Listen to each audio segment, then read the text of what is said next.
de sláger csak abból lesz, ami elsőre belemegy a füledbe, mint az, hogy valami van a levegőben. És azt akkor el kell mondani 1000-szer. És hát ugye, hogyha jó zenét akarsz írni, akkor nem akarod 1000-szer azt énekelni, hogy valami van a levegőben.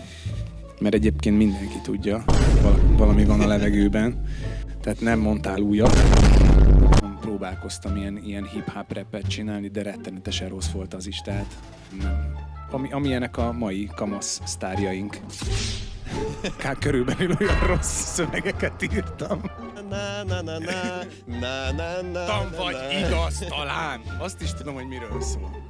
A gyöngyhajú lány, tudom, hogy miről szól. Akkor a napraforgó, mint az őrült, röpül a pusztán egymaga. A tébolyító napsugárban kibomlik csenevész haja. Ne csináld ezt, mert felizgulok. Bolond lotyó. Fejére kapja a sárga szoknyáját. Olvasd már el még egyszer! A napraforgó. És ez így most sok, mert nincs rajta alsógatja. A napraforgó. De egy napraforgóra gondolj te. Azt én értem, persze, arra gondolok. Első pillanattól kezdve arra gondolok, semmi más nem is jutott eszembe sajnos.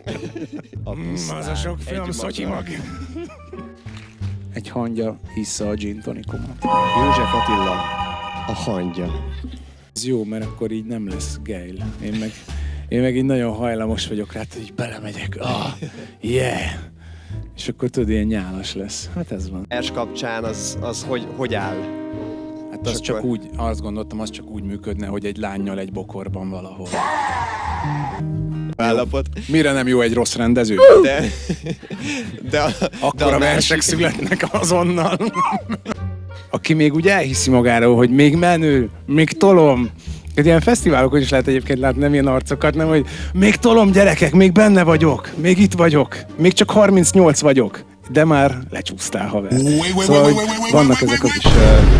És egy szobában voltunk összeosztva, és... És mit csináltam? Hát... Gondolj egy olyan napraforgóra, amiről az előbb beszéltél, egy olyan szépre.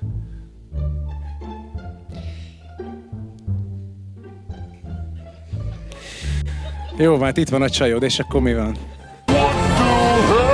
Gondolj rá.